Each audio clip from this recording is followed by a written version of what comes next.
तो आज हम आपके लिए ये सीरीज का क्लास 6 की इतिहास की सीरीज स्टार्ट करने वाले हैं। और ये एनसीईआरटी बुक है जो कि यूपी बोर्ड की है, क्लास 6 की। तो चैप्टर है कैसे प्राप्त करें कब क्या हुआ था, इतिहास जानने के। तो इसमें बताया गया है कि इतिहास बीते हुए समय और उस समय के लोगों को समझने और जानने का एक साधन है। कैसे पता लगाते हैं? अतीत में एक ऐसा भी समय था जब लोग लिखना नहीं जानते थे। ऐसा भी समय था यानी कि जब लोग लिखना और पढ़ना बिल्कुल भी नहीं जानते। तो उन लोगों के जीवन के विषय में हमें जानकारी उनके द्वारा छोड़ी गई वस्तु जैसे मिट्टी के बर्तन, खिलौने, हथियार और औजारों द्वारा मिलती है। यानी कि उनके द्वारा जो चीज़ें छोड़ी गई थी उनसे जानकारी मिलती है। इन वस्तुओं को पुरातत्ववेदा यानी कि जो खोज पुरानी चीज़ों की खोज करते हैं, खुदाई करते हैं, ज़मीन के अंदर से खोदकर प्राप्त करते हैं। ये वस्तुएं ऐतिहासिक जानकारी के लिए अत्यंत महत्वपूर्ण होती है। उपलब्ध सामग्री के आधार पर इतिहासकारों ने अतीत को 3 भागों में बांटा है, जैसे पूर्व या प्राक ऐतिहासिक काल, वह समय जिसके लिए कोई भी लिखित सामग्री उपलब्ध नहीं है। यानी कि कुछ भी लिखी हुई चीज़, चाहे पत्थर पे, चाहे शिलालेख, चाहे खंभों पे, जिन पे भी वो लिखी हुई नहीं है, तो वो कौन सा काल है? प्राक ऐतिहासिक काल। वह समय जिससे संबंधित लिखित साक्ष्य तो प्राप्त हैं किंतु उन्हें पढ़ा नहीं जा सकता। मतलब कि लिखे हुए साक्ष्य तो है, लिखी हुई वस्तुएं तो मिली है पत्थरों पर उन्हें पढ़ा नहीं जा सकते। यानी कि इस भाषा में लिखी हुई है, इसे कहते हैं आदि ऐतिहासिक काल। उसी प्रकार जिस काल या समय के विषय में लिखित सामग्री से जानकारी मिलती है एवं उसे पढ़ा भी जा सकता है, उस काल को ऐतिहासिक काल। यानी कि इस वाले काल में क्या हुआ? लिखित सामग्री भी मिली और उन्हें पढ़ा भी जा सकता है, तो इसी काल को क्या कहते हैं? ऐतिहासिक काल। तो पहले बताया गया कि पहले किस पे लिखा करते थे, जैसे ताड़पत्र, यानी कि ताड़ के पेड़ के पत्तों, चौड़े पत्ते थे उन पे लिखते थे। भोजपत्र, भोज नामक पेड़ की छाल पे लिखते थे। ताम्रपत्र, तांबे के पतले चपटे टुकड़ों पर लिखते थे। स्तंभ लेख, पत्थर के खंभों पर लेख पत्र लिखते थे। शिलालेख, पत्थर की चट्टानों पर लेख पत्र लिखते थे। यानी कि ये सब पहले लिखने का साधन था। कागज तब तक प्राप्त, इसकी खोज नहीं हुई थी। तो मानव ने जब लिखना शुरू किया तब उसे कागज का ज्ञान नहीं था, तो वह अपने लेखों को ताड़पत्र, भोजपत्र और ताम्रपत्र पर लिखता था। कभी कभी लेख बड़ी शिलाओं या स्तंभ या पत्थरों की दीवार, मिट्टी या पत्थर के छोटे छोटे फलकों टुकड़ों पर भी लिखे जाते थे। भारतीय इतिहास के विषय में हमें जानकारी तथ्यकारी लेखों से प्राप्त होती है। कैसे? जैसे पुरातात्विक स्रोत यानी कि अभिलेख। यह अशोक के रुम्नीदई यानी कि ये वाला अभिलेख रुम्नीदई अभिलेख का अंश है, जो लुम्नी यानी कि जो अब वर्तमान में नेपाल से प्राप्त हुआ है। इस अभिलेख में अशोक ने यह घोषणा की कि लुम्बिनी में जो भी वहाँ उपज पैदावार होगी उसका 8वां हिस्सा कर के रूप में लिया जाएगा। और ब्राह्मी लिपि में दे और अ और ग, और देवनागरी लिपि में ऐसे लिखता है। ठीक है। सिक्के एवं मोहरों से कैसे इतिहास के बारे में पता चला? जैसे ये सिक्का है, ठीक है। सिक्के से तत्कालीन शासक का नाम, उसका समय और सिक्के की बनावट से उस समय की कला एवं वस्तु से आर्थिक स्थिति की जानकारी। यानी कि ये सिक्का किसका है?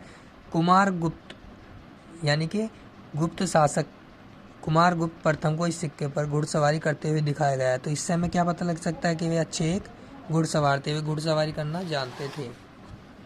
उसके बाद ये हड़प्पा सभ्यता की मोहर है। और ये पूरा डायग्राम देख सकते हो। गुजरात वाला हिस्सा, चहूदड़ो, सिंधु नदी, मोहनजोदड़ो, सतवा कांगो, धोलावीरा, सुतकोटदा, लोथल, कालीबंगा, ये सब हड़प्पा कालीन स्थल हैं। हड़प्पा कालीन मोहरें मेसोपोटामिया से मिली है, यानी कि मिस्र से। इससे ज्ञात होता है कि हड़प्पा वासियों का व्यापार मेसोपोटामिया से होता था। धोलावीरा, हड़प्पा सभ्यता का यह स्थल गुजरात में स्थित है। यहाँ से हड़प्पा कालीन नगर निर्माण योजना, जल निकास प्रबंध आदि के साक्ष्य प्राप्त हुए हैं। सारनाथ स्तूप, यानी कि ये स्तूप है एक सारनाथ का। सारनाथ उत्तर प्रदेश में है। इस स्तूप में क्या निर्माण मौर्य वंश के शासक अशोक ने इस सारनाथ स्तूप का निर्माण करवाया और महात्मा बुद्ध ने सर्वप्रथम सारनाथ में ही अपना प्रथम उपदेश दिया था। अब है साहित्यिक स्रोत क्या है? वेद किस काल के बारे में जानकारी देते हैं? आर्यों के संबंध में। रामायण एवं महाभारत किस काल के बारे में जानकारी देते हैं? मध्यकालीन समाज के विषय में। और इसे लिखा है रामायण को वाल्मीकि ने और महाभारत को वेदव्यास ने। और जैन एवं बौद्ध साहित्य ये 6ठी शताब्दी ईसा पूर्व की राजनीति के बारे में बताते हैं और जातक कथाएं गौतम बुद्ध से संबंधित और सामाजिक और समय के धार्मिक स्थिति के बारे में बताते हैं। धर्मेतर साहित्य यानी कि अर्थशास्त्र कौटिल्य या चाणक्य द्वारा इसके लेखक हैं। ये किसके बारे में जानकारी देते हैं? मौर्यकालीन समाज की राजनीति, सामाजिक, आर्थिक एवं धार्मिक स्थिति के बारे में जानकारी देते हैं। राजतरंगिणी ये कलहन द्वारा लिखी गई पुस्तक है। ये कश्मीर के 11वीं और 12वीं शताब्दी के इतिहास के बारे में जानकारी देती है और कुछ विदेशी विवरण भी, जैसे इंडिका मैगस्थनीज की पुस्तक है। ये कहाँ के निवासी थे? यूनान के। और चंद्रगुप्त मौर्य कालीन समाज की झलक बताती है पुस्तक। और यात्रा विवरण, फायान चीनी यात्री थे, गुप्त काल से संबंधित इन्होंने अपनी यात्रा के विवरण बताए। और श्वेनशियांग यानी कि हुएनशियांग ये चीनी यात्री थे, हर्षवर्धन के शासनकाल के बारे में जानकारी देते हैं। तो इतिहास इन्हीं स्रोत से अतीत की कृषि, पशुपालन, कामगार, शिल्प कामगार, धंधे, व्यापार, नापतोल, लेन देन इत्यादि के आधार पर आर्थिक स्थिति का वर्णन करते हैं। ठीक है, आर्थिक स्थिति, राजनीतिक स्थिति, धार्मिक व सांस्कृतिक स्थिति आदि का वर्णन किया जाता है। अब है कौन पहले कौन बाद में। ठीक है, तो कहने का मतलब ये है किसी भी पुरास्थल में कई बस्तियों के अवशेष मिल सकते हैं। आमतौर पर लोग जहाँ रहते हैं घर टूटने पर दोबारा वहीं बना लेते हैं। टूटे फूटे सामान और कूड़ा करकट भी घरों के आसपास जमा होते रहते हैं। इन कारणों से बस्ती की जमीन धीरे धीरे ऊंची होती रहती है और सैकड़ों साल के बाद वहाँ एक टीला बन जाता है।